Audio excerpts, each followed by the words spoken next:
அப்புறம் இந்த இன்ஃப்ளூயன்சர்ஸ் இந்த மாதிரி நிறைய பேர் வந்து கொஞ்சம் முன்ன பின்ன அப்படிலாம் போட்டுட்டு இருக்காங்க. அதுக்கெல்லாம் வந்து நமக்கு இதுக்கு மேலே வந்து செலவு பண்ணி இருந்த காசு எல்லாத்தையும் படத்துலேயே செலவு பண்ணிட்டேன். April 17th வந்து திருப்பி நாங்கள் வந்து ஓப்பனிங்கை கிரியேட் பண்ணி இந்த படத்தை பயங்கர ஹிட் ஆக்கி நான் செல்லக்குட்டி பிரதீப்க்கு அந்த 4th 100 crore சொல்லி போஸ்டரை ஒட்டியே ஆகணும் அப்படின்றதுல உறுதியாக இருக்கும். ஸோ தயவு செஞ்சு நீங்கள்லாம் சேர்ந்து ஏதாவது ஒன்று ஹெல்ப் பண்ணி அவங்க வந்து என்னன்னா இன்னைக்கு வந்து ஒரு இந்த தம்ப்நெயில் கல்ச்சர் இருக்கு இல்லையா. இப்போ நானும் கொஞ்சம் தான் தம்ப்நெயில் வேணால் கொடுத்துட்றேன். கதறி அறிந்த விக்னேஷன் அந்த மாதிரி தான் போட்டுக்கோங்க. மேடையை உடைத்த மாதிரி ஏதாவது போடுறதுக்கு எதையாவது ஒன்று போட்டு கொஞ்சம் ஹெல்ப் பண்ணுங்க. ஏன்னா இப்போ எதை பார்த்தாலுமே அது என்னன்னா அந்த தம்ப்நெயில்ல வந்து ஐயோ படம் ரொம்ப அப்படின்னு ஆரம்பிச்சிடறான், உள்ள போனோடனே ரொம்ப கேவலமா இருக்கும்னு நினைச்சேன், ஆனால் ஆக்சுவலாக நல்லா தான் இருக்கு, சூப்பரா இருக்கு அப்படின்னு சொல்லி அப்படின்னா அந்த வீடியோவே ஸ்டார்ட் பண்றாங்க. ஸோ அதனால இது எப்படி இது நம்ம ஹேண்டில் பண்றதுனே தெரியல. உள்ள போனதுக்கப்புறம் அதெல்லாம் நல்லா தான் இருக்கு, ஆனால் இது இருக்கு, ஆனால் எங்கேயோ ஒரு இடத்துல கொஞ்சம் ஸ்லோவா இருக்கு, கொஞ்சம் என்ன சொல்லணும்னு தெரியாம எதையாவது ஒன்று சொல்லி விட்டு போயிடறாங்க. அதை பார்த்து கொஞ்சம் பேர் இதாயிடுறாங்க. ஸோ ஹெல்ப் பண்ணுன்றது நீங்க தான் ஏதாவது ஒன்று பார்த்து கொஞ்சம் பாவம் ஹெல்ப் பண்ணும். ஏன்னா நிறைய செட்டில்மெண்ட்லாம் பேலன்ஸ் இருக்கு. அந்த ஒரு இந்த ராமசாமி என் பணம் கிடைச்சிரும்னு ஒரு பல பேர் வெளில இருக்காங்க. அது இந்த வாரம் நல்லா ஓடிடுச்சுன்னா இதுதான், அப்படி இல்லைன்னா ராமசாமி தான். அதனால தயவு செஞ்சு கொஞ்சம் நீங்களாம் உங்க வீட்டு பிள்ளையா நினைச்சு இது மாதிரிதான் இப்ப நிலைமை வந்து அந்த லெவலுக்கு இதுதான் இருக்கு. அந்த இப்ப என்ன கேட்டுட்டாங்க கட்சிக்காரர், ஒரு படம் தானே எடுக்க வந்த அந்த மாதிரி ஒரு படம் தானே எடுக்க வந்தேன், அதுக்கு ஏன்பா போட்டு இப்படி அடிக்கிறீங்கன்ற மாதிரி சிம்பிளா பண்ணு, காம்பாக்டா பண்ணு, சிம்பிளா பண்ணு, காம்பாக்டா பண்ணா நல்லாவே இருக்க மாட்டேங்குது, அதுக்கும் அடிக்கிறாங்க. என்ன எப்ப பார்த்தாலும் இதே மாதிரி எடுத்துக்கிட்டே இருக்கீங்க. புதுசா ஒண்ணு பயங்கரமா பண்ணா அதுல எது இல்லையோ, நான் கேசரி பண்ணா மட்டும் ஏன் காரமா இல்லைன்னு கேட்குறேன். கேசரி எப்படி காரமா இருக்கும்? நான் என்ன பண்ண சிக்கன் குழம்பு ஊத்துனா அதுல ஏன் இனிப்பாவே இல்லைன்னு கேட்டீங்கன்னா இதுக்கு என்ன பண்றதுன்னு நமக்கு வந்து தெரியல. இந்த படத்துக்குள்ள சில நல்ல விஷயங்கள் இருக்கு, அவ்வளவுதான். பிளஸ் பயங்கரமா படம் எடுக்கிறது என்னால பயங்கரமா எடுக்க முடியுமா நீங்க சொல்லுங்க.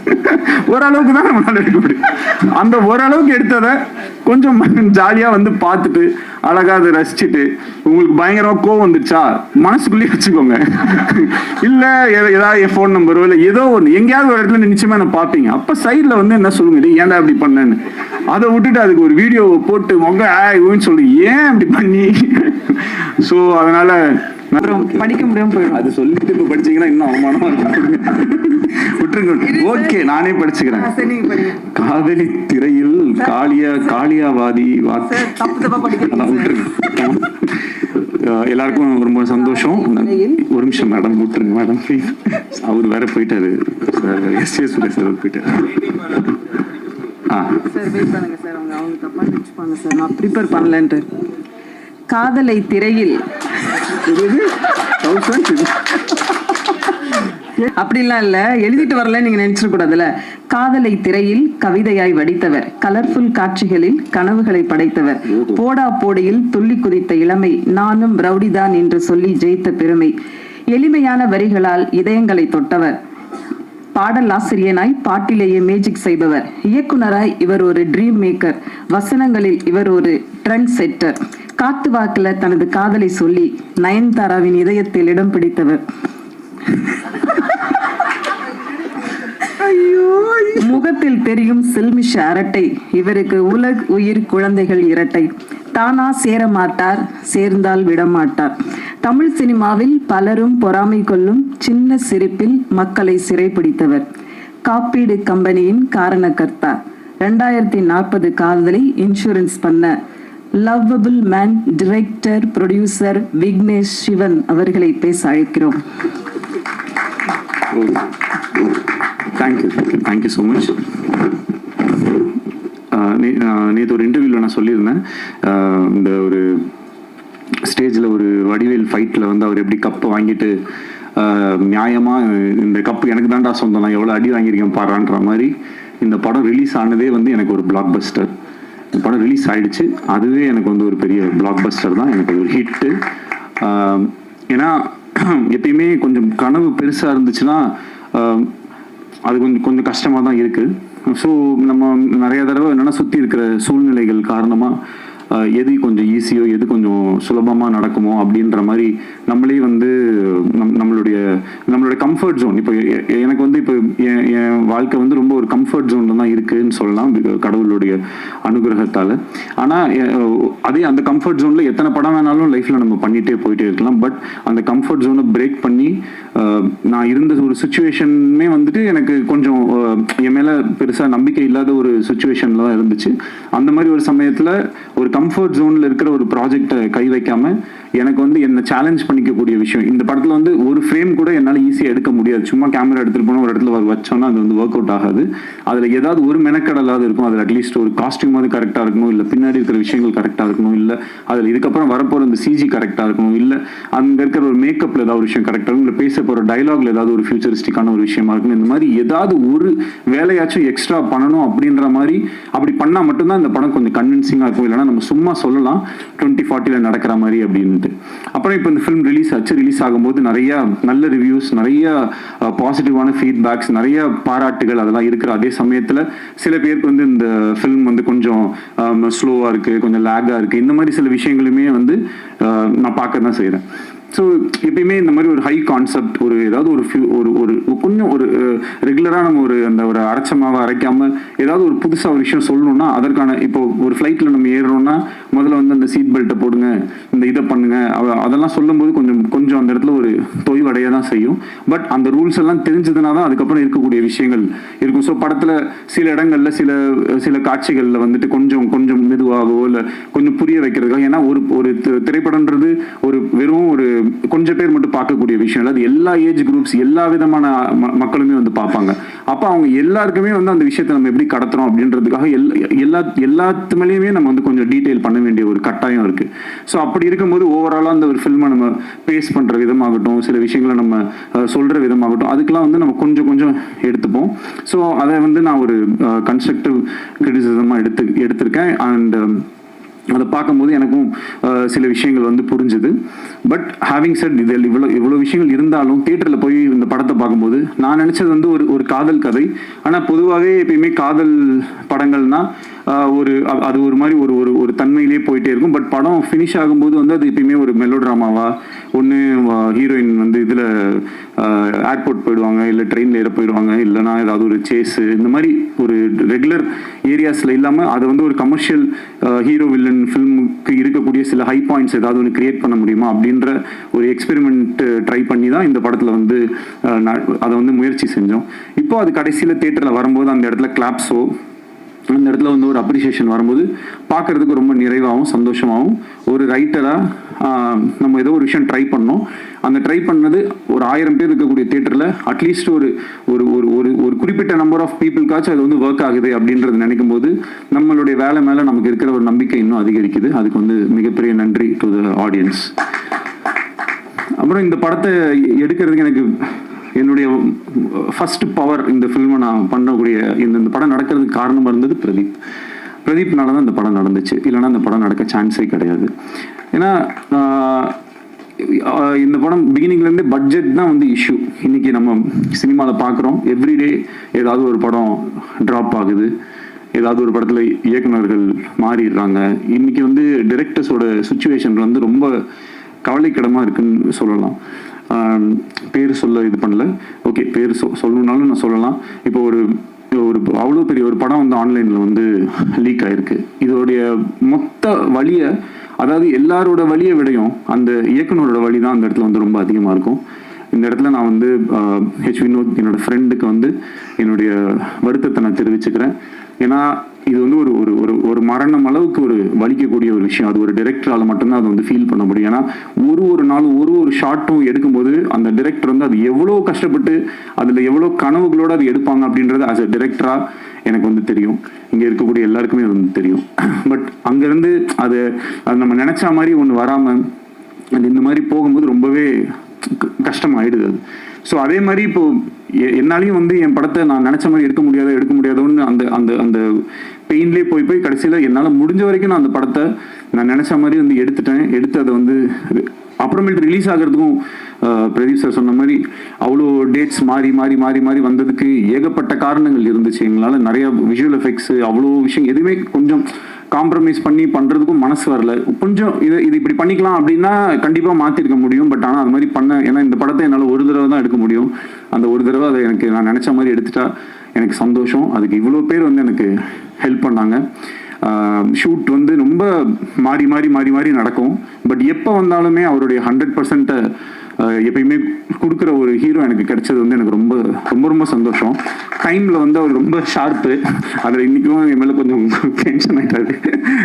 12:30 to 2:30 லஞ்ச் பிரதர், 2:30க்கு ப்ரெஸ் மீட் சொன்னேன். அவர்கிட்ட என்ன பிரச்சனைனா நம்ம 12:30 சொன்னோன்னா 12:29க்கு வந்துடுறாரு. வழக்கம் போல் நான் ஒரு 1 hour அப்படியே வந்துட்டேன். அதில் வந்து sorry bro, please don't mistake me.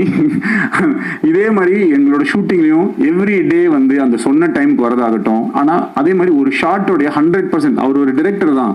என்கிட்ட சொல்லலாம், ப்ரோ இது ஓகே ப்ரோ, இது இங்கேருந்து வைட் க்ளோஸ் கட் பண்ணிக்கோங்க அப்படின்னு ஈஸியாக சொல்லிட்டு போயிடலாம்.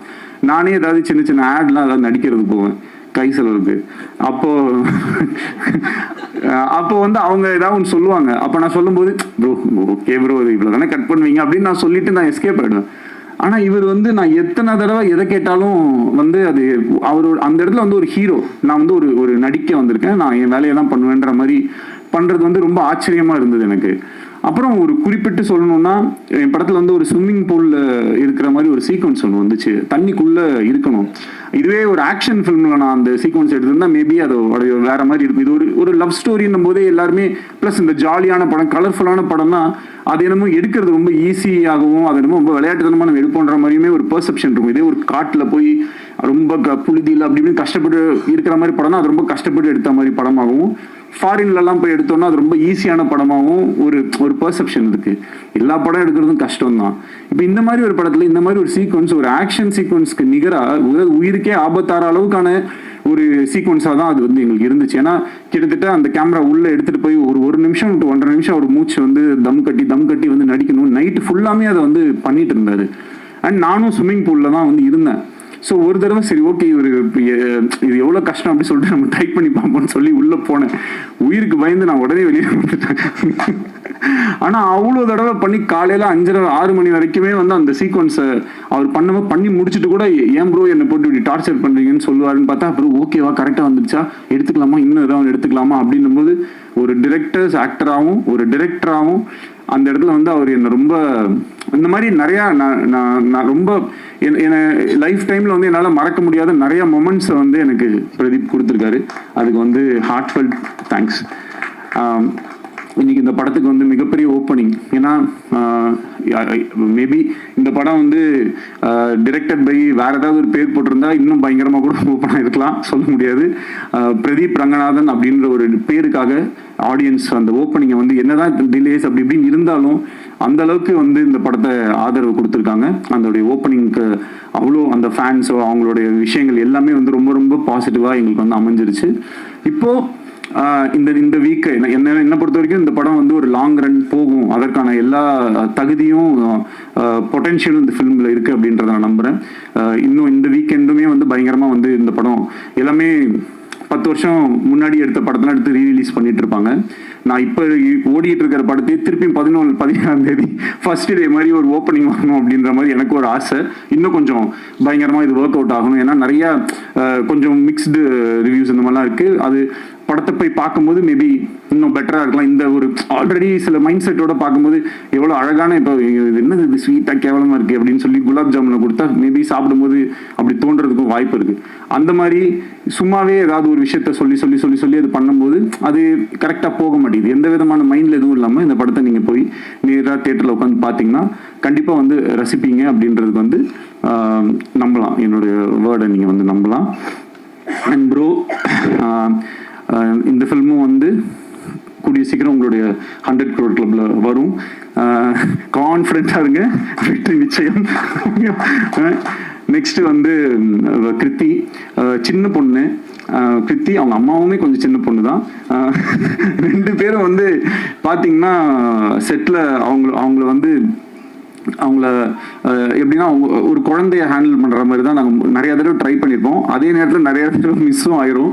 அப்போ வந்து கொஞ்சம் அப்பப்போ ஒரு சின்ன முன்ன பின்ன இப்படி இருந்தாலும் அந்த ஒர்க்கை பண்ணும்போது the kind of dedication and அதே ஸ்விம்மிங் பூல் சீக்வன்ஸ் பண்ணும்போது எங்கேயோ ஒரு இடத்துல ஷூட்டிங் பண்ணிட்டு இவங்க டேல அங்கே ஷூட் முடிச்சு நைட்டில் இங்கே வந்து ஷூட் பண்ணிட்டு ஒரு நாள் கூட வந்து அந்த ஒரு இப்படி ஏதாவது ஒரு காரணம் சொல்ற மாதிரி அந்த மாதிரிலாம் எதுவுமே இல்லாமல் எப்பயுமே she was very sweet and I really loved working with you. And அவங்கள ஃப்ரேமில் அப்படி நம்ம வச்சோம்னாலே வந்து அந்த அளவுக்கு ஒரு அழகு.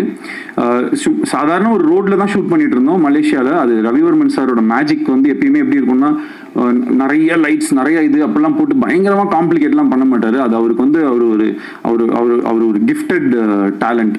ஸோ அதை ரொம்ப ஈஸியாக ரொம்ப அழகாக வந்து ரொம்ப இப்படின்றதுக்குள்ள அவரால் வந்து ஒரு எக்ஸ்ட்ராடினரி ஷாட்டை வந்து கம்போஸ் பண்ண முடியும். ஸோ அவருடைய அந்த ஒர்க்கில் கிருத்தியை வந்து காமிச்ச விதமாகட்டும், இந்த படத்தில் வந்து நடித்த மற்ற நடிகர்கள் எல்லாமே நம்மளுடைய கௌரிலாம் வந்து 96 படத்தில் பார்த்துட்டு இந்த படத்துக்கு நான் என் காஸ்டியூம்ஸ் நான் கொஞ்சம் இதெல்லாம் பண்ணும்போது எனக்கே கொஞ்சம் கஷ்டமாக தான் இருந்துச்சு. பட் இருந்தாலும் கௌரி தப்பாக எடுத்துக்காதீங்க, போடுங்க பரவாயில்ல, 2040 இப்படி தான் ஆகும் அப்படின்னு சொல்லி அவங்கள கன்வின்ஸ் பண்ணி அந்த காஸ்டியூம்ஸ் இந்த மாதிரி விஷயங்கள்லாம் பண்ணேன். ஏன்னா அந்த கேரக்டர் ஏன்னா இன்னும் 10 வருஷம் கழிச்சு எல்லாம் இஷ்டத்துக்கு தான் ஏதாவது ஒன்று போடுவாங்க. ஸோ நீங்களும் ஏதாவது இஷ்டத்துக்கு போட்டுவாங்க அப்படின்னு சொல்லி தான் அந்த காஸ்டியூம்ஸ் எல்லாமே நம்ம வந்து கொடுத்து நம்ம வந்து எல்லாம் இது பண்ணோம். ஸோ ஓவராலாக இந்த ஃபில்மை நிறைய பேர் வந்து ரொம்ப கஷ்டப்பட்டு எடுத்திருக்கோம். இந்த ஃபில்ம் நடக்கிறதுக்கு ரொம்ப மெயின் ரீசனாக இருந்த லலித் சார். அவர் மட்டும் இந்த படத்தை அன்னைக்கு டேட்டில் வந்து ஸ்டார்ட் பண்ணல அப்படின்னு சொன்னால் இன்னைக்கு வரைக்கும் நான் அது ஒரு லவ் இன்சூரன்ஸ் கம்பெனி ஒரு கதை வச்சிருக்கேன் போது பண்ணலான் இருக்கேன்னு சொல்லிட்டு இந்த 2 இயர்ஸையும் அப்படியே நான் தள்ளிட்டு போயிருக்கேன். எனக்கு வேற ஆப்ஷனே இருந்திருக்காது. அவர் மனசு வைக்கலைன்னா இந்த படம் நடந்திருக்காது. இன்னைக்கு இந்த படத்தை நல்லபடியாக ரிலீஸ் பண்ணி கொடுத்ததுக்கும் இந்த படத்தை ப்ரொடியூஸ் பண்ணி கொடுத்ததுக்கும் எங்கள் எல்லாருக்கும் பக்கபலமாக இருந்து சப்போர்ட் பண்ணுறதுக்கும் ரொம்ப ரொம்ப தேங்க்யூ லலித் சார். அண்ட் நடித்த மக்கள் அப்புறம் மெயினாக my other technicians Pradeep Raghav மாதிரி ஒரு எடிட்டர் எனக்கு கிடைச்சது வந்து மிகப்பெரிய ஒரு லக்கு. அண்ட் ஒரு நிறைய காம்ப்ளிகேஷன்ஸ் இருந்துச்சு இந்த ஃபிலிமில். எனக்கு சில டவுட்ஸ் இருந்தது. என்னோட கான்ஃபிடன்ஸ் லெவலும் ரொம்ப கம்மியாக இருந்தது. அப்போது நான் வந்து எனக்கு ஏதாவது டவுட் இருந்துச்சுனாலோ இது ஒர்க் ஆகலையா, இந்த ஆர்டர் ஒர்க் ஆகுதா இல்லையா அப்படின்றத வந்து இன்னைக்கு பல்ஸில் இருக்கக்கூடிய பிரதீப் ராகவ் கிட்டேயுமே நான் வந்து நிறைய தடவை வந்து கேட்பேன். ஸோ அப்போ அவங்க வந்து வருவாங்க, எடிட்டில் வருவாங்க, உட்காருவாங்க, பார்ப்போம், அனலைஸ் பண்ணுவோம், ஒரு வேர்ஷன் கட் பண்ணி பார்ப்போம், இப்படி கட் பண்ணி பார்ப்போம். இந்த மாதிரி விஷயங்கள்லாம் ரொம்ப பண்ணுறதுக்கு. அண்ட் அவர் வந்து இந்த ஒரு படத்துக்கே வந்து ஒரு 10 படத்தோட வேலையை செஞ்சிருப்பாரு. அதுக்கு ரொம்ப ரொம்ப நன்றி பிரதீப் ராகவ். முத்துராஜ் சார் உங்களுடைய production design and then costumes, அப்புறம் சிஜி ஒர்க் பண்ண மேங்கோ போஸ்ட் வந்து இந்த படத்துடைய இது வந்து இந்த ஒரு படத்தில் வந்து இந்த செந்தில் கிட்ட வந்து 30 ரூபா கவுண்ட் பண்ணி கொடுத்துட்டு டேய் இந்த 30 ரூபா நீ வச்சுக்கோ அப்படின்னு, டெய்லி ₹1 நான் எடுத்துப்பேன் அப்படின்னு, ஓகே அப்படின்னு சொல்லுவோம். அந்த மாதிரி இந்த மேங்கோ போஸ்ட்ல முதல்ல ஒரே ஒரு ரோபோ மட்டும் பண்ணணும் பிரதர் அப்படின்னு சொல்லிட்டு உள்ள போனோம். அப்புறம் அங்கேருந்து அப்படியே அந்த கையில் ஒன்று வரும், அதுவும் பண்ணி அப்படியே இது பண்ணுங்கன்னு சொன்னோடனே அப்படியே என்னெல்லாம் கேட்டோமோ எல்லாத்தையுமே நான் வந்து பேசின பட்ஜெட்டில் எனக்கு வந்து ரொம்ப ஒரு பாயிண்ட்டுக்கு மேலே அவங்களுமே இந்த ஃபிலிமுக்குள்ள ஒரு லவ்ல வந்துட்டாங்க. So I am always grateful to you Ram. Thank you so much for helping me to achieve this film. And வேற என்ன சொல்லுங்க ஞாபகம் இல்லையே. எஸ்ஜே சார் போயிட்டாரு. ஒரு okay. So SJ Suriya sir வந்து எந்த அளவுக்கு வந்து ஒரு சப்போர்ட்னா 2018 அந்த ஃபில்மை நான் பண்ண ட்ரை பண்ணிட்டு இருந்த போதுலேருந்து அவர் தான்றதுல நான் ரொம்ப ஃபிக்ஸ் ஆகிட்டேன். அவர் வந்து கொஞ்சம் he is always a very expensive artist தான். பட் ஆனாலும் எனக்கு வந்து அவரை தவிர இந்த ரோலில் வேறு யாரையுமே என்னால் இமேஜின் பண்ண முடியலை. ஸோ எனக்கு அவர் தான் வேணும் அப்படின்றதுல வந்து நான் டிசைட் பண்ணிட்டேன். அதுக்கப்புறம் அவர் ரொம்ப அழகாக, அவருக்கு பயங்கர பிஸி ஆனாலும் அதுக்கு நடுவில் அவர் சொன்ன மாதிரி நிறைய டேட்ஸ் எனக்கு கொடுத்து என்னை அகாமடேட் பண்ணி இந்த படத்தை வந்து அவர் வந்து எனக்கு ஹெல்ப் பண்ணி கொடுத்தாரு. அதுக்கு வந்து என்றைக்குமே நான் நன்றி கடன் பட்டிருக்கேன். சீமான் அண்ணன் ரொம்ப ரொம்ப ஒரு நல்ல மனிதர். அவரோட ஒர்க் பண்ண ஒரு நாளுமே வந்து ரொம்ப ஹாப்பி. ஒரு அரசியலில் இருக்கக்கூடிய ஒரு மிகப்பெரிய ஒரு தலைவர். ஆனால் ஒரு நாள் கூட அவருடைய அரசியலையோ இல்லை அவருடைய மைண்டில் இருக்கிற ஐடியாலஜிஸையோ அந்த மாதிரிலாம் எதுவுமே எங்ககிட்ட வந்து யார்கிட்டையுமே பேசாமல் எங்களுக்கு என்ன தெரியுமோ எங்களுக்கு என்ன பிடிக்குமோ அந்த மாதிரி எங்களோட ரொம்ப ஒரு ஃப்ரெண்ட்லியாக ரொம்ப பழகினார். படத்தில் நிறைய விஷயங்களில் வந்து எப்படின்னா ஒரு அப்பா பையன் அப்படின்னும் போது சில டைலாக்ஸ் பேசுவோம். அதுக்கு பையன் கேரக்டர்லாம் இருக்கனால ஒரு சின்னதாக கிண்டல் பண்ணுற மாதிரியோ இல்லை ஏதோ ஒரு கவுண்டர்ஸ் இருக்கும். அதெல்லாம் வந்து ரொம்ப நான் கேட்டுக்கிட்டேன், இது ஓகேவா அண்ணா தம்பி படத்தில் என்னவோ நான் அப்பா பையன் இப்படி தானே பேசுவாங்கன்னு சொல்லி அது ரொம்ப என்னை வந்து என்னோட வேலையை ரொம்ப ஈஸியாக செய்கிறதுக்கு வந்து அலோவ் பண்ண சீமான் அண்ணனுக்கு ரொம்ப நன்றி. அண்ட் மற்றபடி என்னோட ஏடிஸ் ஒர்க் பண்ண எல்லாருமே Parvathy, Harish, Lenin, Binu, Prasanna and all camera சைடில் வந்து நிறையா சின்ன சின்ன ஒர்க்ஸ் எல்லாமே சில சீக்வன்சஸ் அப்போல்லாம் வந்து எனக்கு சத்யன் சூரியன் ஹெல்ப் பண்ணார், நீரவ் ஷா ஹெல்ப் பண்ணாங்க. இந்த மாதிரி நிறைய பேரோட ஹெல்ப்னால தான் இந்த ஃபிலிம் வந்து நடந்திருக்கு. அவங்க எல்லாரையுமே இந்த நேரத்தில் வந்து நான் நன்றி சொல்லிக்கிறேன். எனக்கு ஸோ தேங்க்யூ. இந்த படத்துக்கு உங்களுடைய ஆதரவு ரொம்ப முக்கியமாக இருக்குது. கொஞ்சம் இன்னொரு தடவை கூட போய் பாருங்கள். அந்த படத்தில் வந்து என்னுடைய மைண்டில் நான் வந்து இந்த மெட்ராஸ் அப்படின்னு நான் பிறந்து வளர்ந்த இந்த ஊரை எப்படிலாம் நான் கற்பனை பண்ணியிருப்பேனோ அதெல்லாம் எடுத்து பார்க்குறதுக்கு இந்த மாதிரி இந்த யூனிவர்ஸ் வந்து எனக்கு ஒரு வாய்ப்பை கொடுத்ததை நான் ரொம்ப சந்தோஷமாக நினைக்கிறேன். அண்ட் என்றைக்குமே அந்த கோலிவுட்னு ஒரு சென்ட் தாமஸ் மவுண்ட்ல ஒரு போர்டு இருக்க மாதிரி ஒரு ஷார்ட் ஒன்று வச்சுருப்பேன். அது வந்து என்னுடைய ஆசை. எப்பயுமே நம்ம இண்டஸ்ட்ரி வந்து அந்த மாதிரி ஒரு இதில் இருக்கணும் அப்படின்றது என்னுடைய ஒரு பர்சனல் இது. அது எல்லாத்தையும் ஒரு டிரெக்டருக்கு இருக்கக்கூடிய ஒரு பெரிய கிஃப்ட். அதுதான் அவங்க நினைக்கிறத அவங்க வந்து எடுத்து அட்லீஸ்ட் ஒரு ஸ்க்ரீன்லேயாவது பார்த்துடலான்றது. ஸோ இது எல்லாத்தையுமே நான் இந்த ஸ்க்ரீனில் பார்க்கும்போது ஆடியன்ஸும் கிளாப் பண்ணும்போது மொத்தமாக சேர்த்து எவ்வளோதான் நம்ம கஷ்டப்பட்டிருந்தாலும் இன்னைக்கு இந்த படம் ரிலீஸ் ஆனதை மக்களோட பார்க்கும்போது எனக்கு கிடைக்கிற சந்தோஷத்துக்கு ஈடு இணை வேறு எதுவுமே இல்லை. அதுக்கு மிகப்பெரிய நன்றியை சொல்லி உங்கள் எல்லாருக்கும் தேங்க்யூன்னு சொல்லி விடைபெறுகிறேன். நன்றி, வணக்கம். Thank you so much. PRO Yuvaraj team எங்க யுவராஜ் பிரதர் ரொம்ப தேங்க்ஸ்.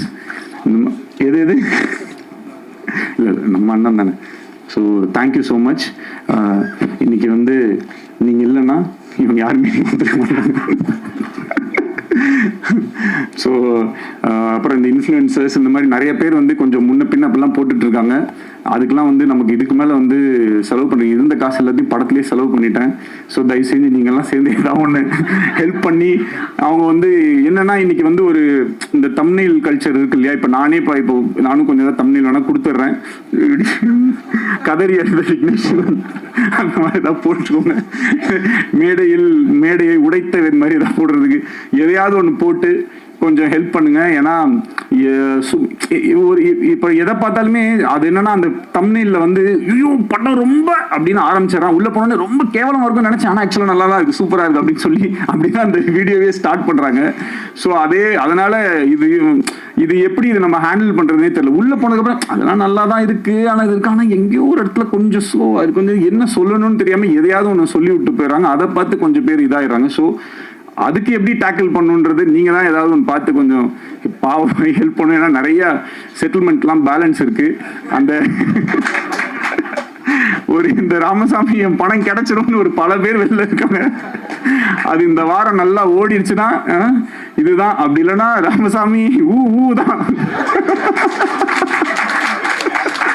அதனால தயவு செஞ்சு கொஞ்சம் நீங்களாம் உங்க வீட்டு பிள்ளையா நினைச்சு இது மாதிரிதான் இப்ப நிலைமை வந்து அந்த லெவலுக்கு இதுதான் இருக்கு.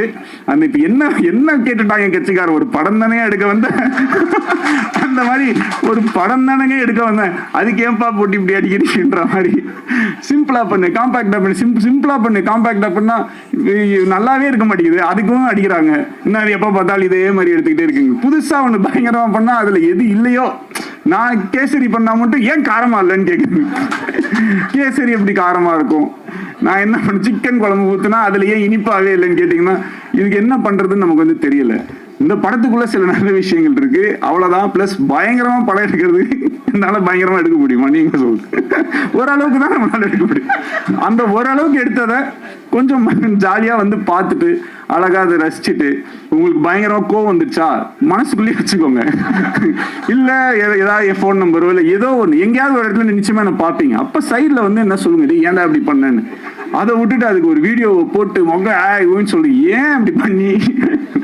ஸோ அதனால நிறைய மறுபடியும் சொல்லிக்கிறேன், செட்டில் பண்ணணும். ஸோ பார்த்துக்கோங்க. ஸோ கரெக்டாக பார்த்து தயவு செஞ்சு எல்லாருமே கொஞ்சம் ஹெல்ப் பண்ணி இந்த படம் ஏப்ரல் 17th வந்து திருப்பி நாங்கள் வந்து ஓப்பனிங்கை கிரியேட் பண்ணி இந்த படத்தை பயங்கர ஹிட் ஆக்கி நான் செல்லக்குட்டி பிரதீப்க்கு அந்த 4th 100 crore சொல்லி போஸ்டரை ஒட்டியே ஆகணும் அப்படின்றதுல உறுதியாக இருக்கும். தேங்க்யூ.